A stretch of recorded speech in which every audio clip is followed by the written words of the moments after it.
How to fix the Apple Store app is not available in your country or region. Hey everybody and welcome back to our channel. So let's get started without any further ado.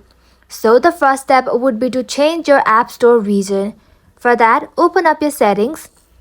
Once you are here, simply tap on your Apple ID. Now from here, simply tap on Media and Purchases.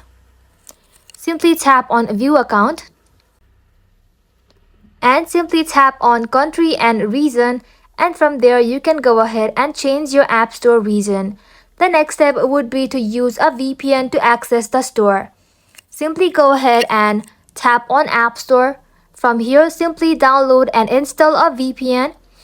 Connect to a country where the Apple Store app is available. And once it is connected, open the App Store and then search for Apple Store app and download it while the VPN is still active.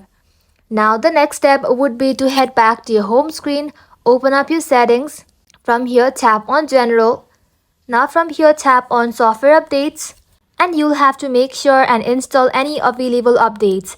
Outdated software can cause compatibility issue with the apps.